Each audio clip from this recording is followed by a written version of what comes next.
heard you mention this morning that you're donating. You've already given money to the Clinton campaign. I did. Aren't you upset about what happened in Benghazi? Don't you feel Of you were course I'm upset about Benghazi, but no, I don't feel lied to. I think they investigated Benghazi. I mean, even at the time, I know I watch Fox News too. They're out their nips in a twist, but no. Here's the way I look at the upcoming election. I have a big problem with a lot of the Republican candidates. Okay. I don't like that. I believe, of course, in free markets, and I don't think Democrats disagree with that idea. I don't think they're communists who want to redistribute the wealth all over the place. I think that it's kind of gotten a little crazy. I think that George Bush, who was certainly a conservative Republican, did about the same things with the economy that the Clinton people did. So when it comes to the economy, I see very little difference in the actual way these guys handle things. What it comes down to for me, though, are some of these social issues. We've got an epidemic in this country of people bowing to religious freaks. This country is based on religious freedom, but there's a separation between church and state. Agreed. And when guys get up there and pander and start talking about changing abortion laws, Supreme Court justices with a conservative agenda, it scares the living hell out of me. Agreed. And I like what went on during Bill Clinton's administration. I thought he was a hands-on president that used a lot of common sense. I thought when Hillary was a senator, a lot of common sense there. As Secretary of State, yes, Benghazi did happen, but I still think Hillary was a good Secretary of State. I think she...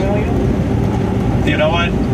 I know you're upset about the email situation. She wouldn't be the first. She didn't break any laws, and she wouldn't be the first person in government to use private email. You know that. I just find it's like the story keeps changing every day. Don't you feel that? No, I don't think there is any story to be told that's really very threatening to me.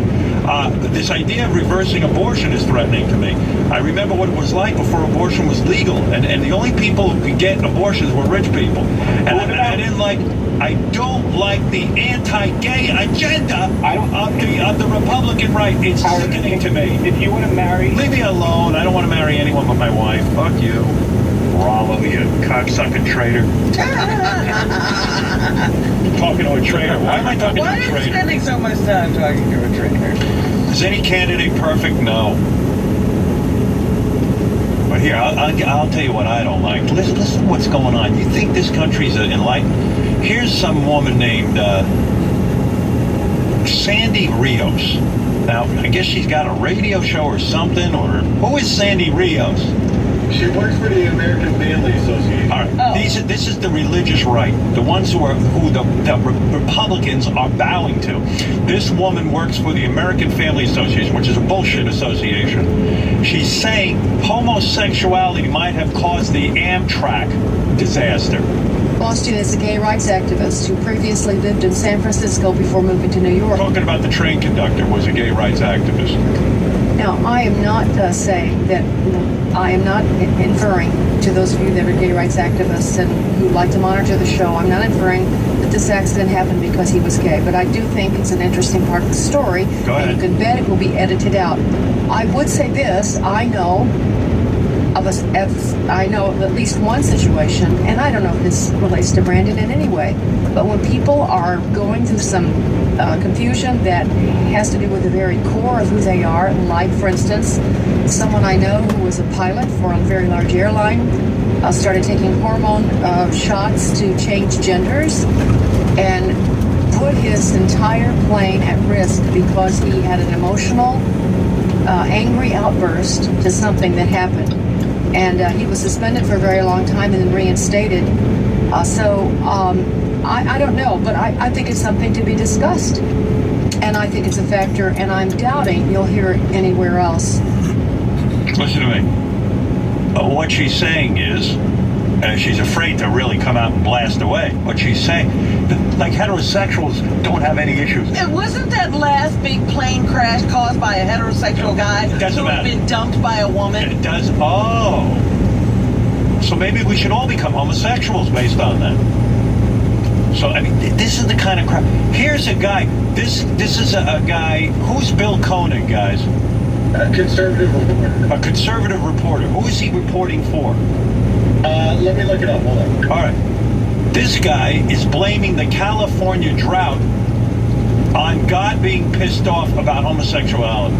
Right now, the state of California has Woman. only about 1 year of water supply left in its reservoirs, and our strategic backup supply, groundwater, is rapidly disappearing. And you suggest perhaps that this is even more judgment? You know, Jan, we've got a state that over and over again will go against the Word of God, that will continually take positions on marriage and abortion and on a lot of things that are just completely opposed to the Scriptures. And unfortunately, a lot of times when it starts in California, it spreads to the rest of the country and even spreads to the rest of the world. So there very likely could be a drought component to this judgment. Proof positive. Their imaginary friend in the sky is punishing the country with a drought because of abortion. Listen, I've got the straightest limo driver on the planet, Ronnie the limo driver. You see how thoughtful and unconfused that he is? You see, what are you talking about? You mean God didn't do anything about slavery, the Native American massacre, but he's so upset about homosexuality? Look, if you really scratch these people deeply enough, slavery was right, and it should never have been abolished. The Republican Party must drop this agenda and stop bowing to lunatics. It is absolutely repugnant. And I have loved many Republican candidates, going back to Mayor Bloomberg, Mayor Giuliani. I told you, I thought Richard Nixon was a great president. So I'm willing to put up with a lot of bullshit. Ronald Reagan was a good president. Then, Barry Goldwater was a great Republican. He never once talked about any of these bullshit issues. But somewhere along the line, you got a bunch of fucking nicks who started bowing to these morons, and it's like, it's repugnant. It's got a foul odor to it. You got to stop that. And, you got a couple of guys who are now Republicans who are trying to get away. They're moderates. And right away, they don't stand a chance. All right. I mean, what is that? It's true 9/11 was caused by Liberace, but aside from that one bit of evidence, where else do you see homosexuals causing anybody a problem? You know, if we went through every accident that happened, Howard, wouldn't you be sure that most accidents are caused by heterosexuals? I could make proof positive that heterosexuals are just as confused as homosexuals. But the majority of the accidents have to have been heterosexual. Absolutely right, Robin. So maybe we should get rid of the heterosexuals. They're dangerous. Right. Well, yes. I think God's upset with heterosexuals. What do you make of that?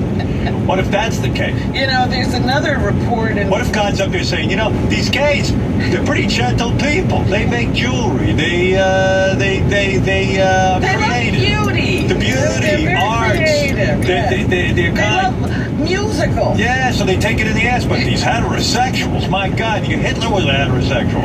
There you go. That's what I'm saying. Yeah, But there's another report today, and I'm sure all of the religious leaders will be jumping onto this. A Texas teenager says he saw Jesus when his heart stopped for 20 minutes. Well, 17-year-old Zach Clements collapsed after running during PE class at his high school. And he says before emergency responders revived him, he saw a man with long ruffled hair and a thick beard. And he realized it was Jesus. That's Jesus. That's Rick Rubin. He says the man put his hand on the teen's shoulder and told him everything was going to be all right. Then the teen was released from the hospital this past weekend. So I'm sure they'll get, like Pat Robertson and all of those people will be hunting him down. Oh, proof positive that there's a life after death in Jesus. Yes. Did Jesus rant about that gay Amtrak guy? Probably. I don't think Jesus said any more than everything's going to be all right. Hey, Ron, you're on the air in Boston. Hey, how